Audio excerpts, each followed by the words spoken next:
All right. Isabelefant is Mystery. is an elephant, but not just any elephant.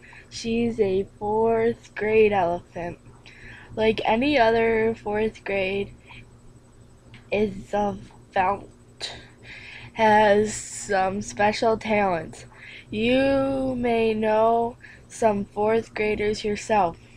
You may be able to think of your special talents.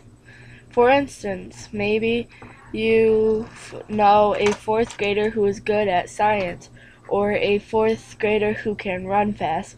Maybe you know a fourth grader who is excellent at mathematics or can tell funny jokes. Well, Isabella is beginning fourth grade today, and she is good at reading and vocabulary. In fact, it is her goal to one day know all of the words in Dexter's one words. Our knowledge on bearable jo- judo theorists.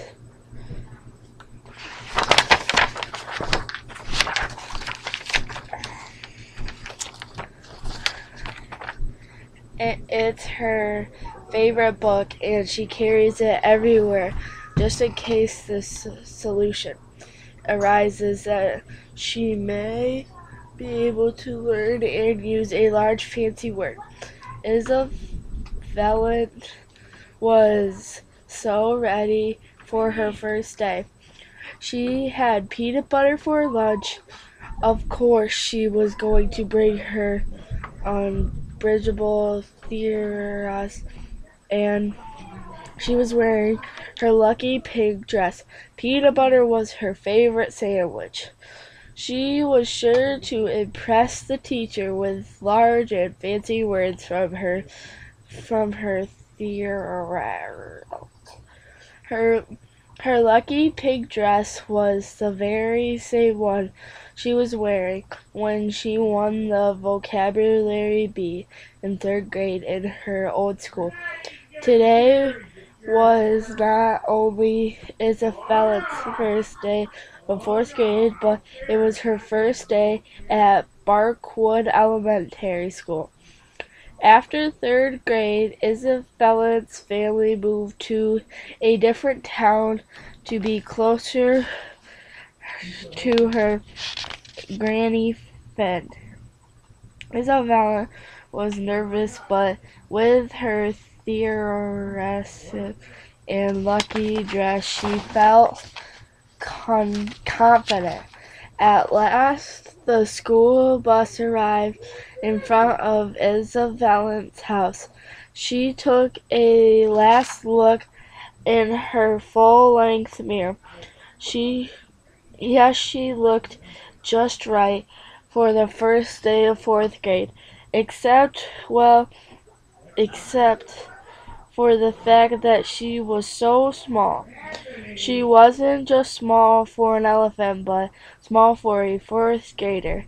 At her old school, there were even some kindergarten elephants who were larger than she.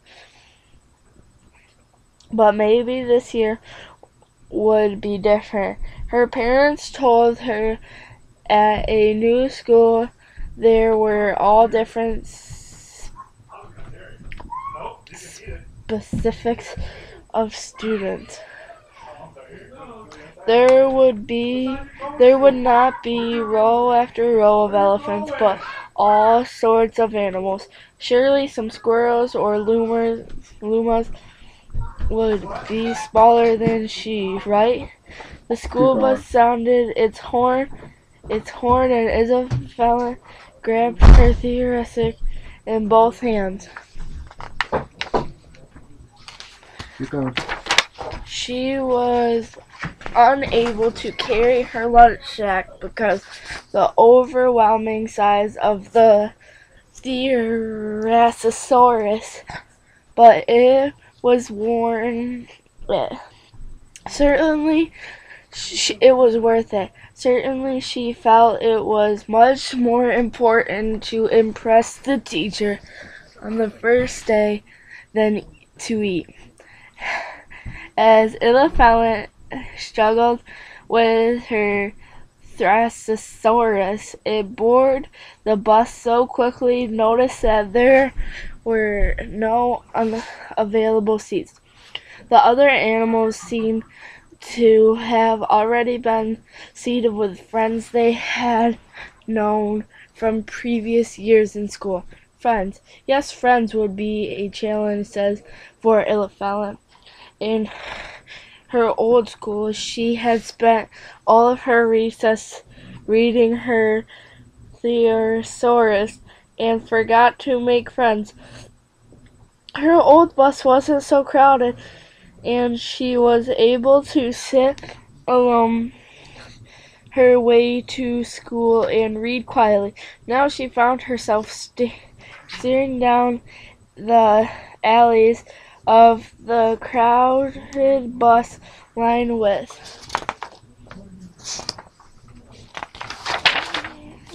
animals with whom she had never before attended school. Some of the specials she had never even seen in real life, but had only read about in books. Find a seat, Mouse, the bus driver hissed. I'm not a mouse, said Eliphalet politely. Quite contrarily, actually. I'm an elephant. Yeah, and I'm a tiger. Just find a seat now and play pretend later, reported the bus driver. Eliphalet felt straightly insulted, but not so much so that she let it get down her. This was the first day after all, and there was sure to be some mix-ups. She said her way down the aisles. The rest of the creatures continued talking and joking amongst themselves. She passed a panda and a desert fox sitting together and couldn't help but stare. She had only ever seen pandas on television. She passed a hamster sitting with a guinea pig, and to her honor, they were larger than she. She knew she was small, especially for an elephant, so even got used to being the smallest elephant in her old school. But if it bothered her too much, since she was always waiting for this growth to support her granny Fant talked about. Now at this moment, she realized that Isabella was going to be the smallest of all the animals at her new school. She felt quiet immediately. She also felt pressure to find a seat quickly, as else the bus driver might speak harshly to her. Past new kids, would you like to share a seat with me? A deep voice says. Isabella peered behind the last row of seats to see a large polar bear in a seat of his very own wheelchair. The bear and the seat seemed to be one animal.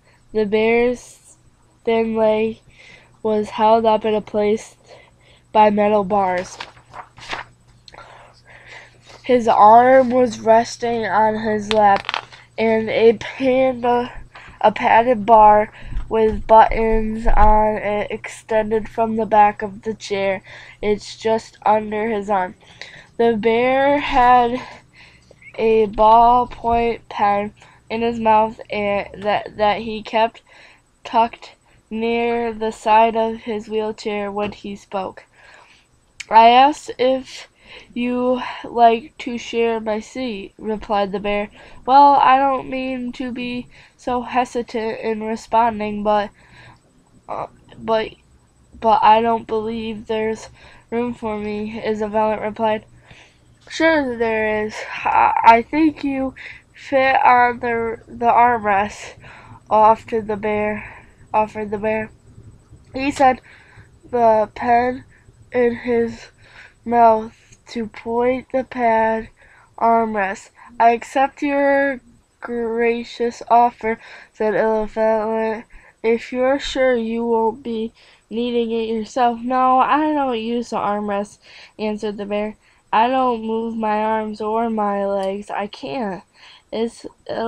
Isabella stood on her thesaurus and reached as high as she uh, could get onto the wheelchair. She pulled herself to the top of the wheelchair onto the armrest. "Fascinating, conspicuous space," said Isabella. "What does that mean?" asked the bear. "Lots of room. I'm very comfortable," answered Isabella. The bear smiled at her and she smiled back. Isabella decided to do something she had never done before: make a friend. All right. So now I just need you to try and, in your own words, retell the story. What happened in this story? Well, there was this elephant that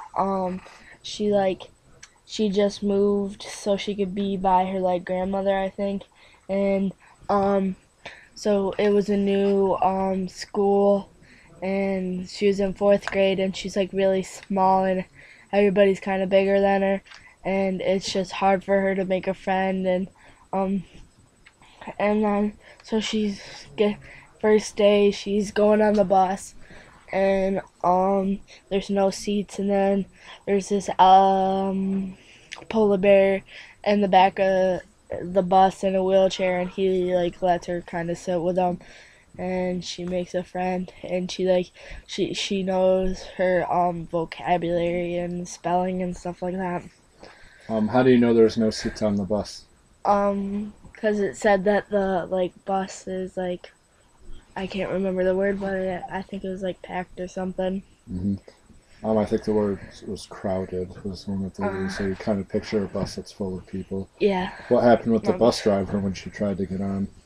Like he was telling her like to hurry up and stuff, and like he was kind of being mean to her, like yelling at her and stuff like that, and it's crowded, so it's kind of hard to get a seat when it's completely crowded, and then you're. What did she tell him that he didn't believe? You remember?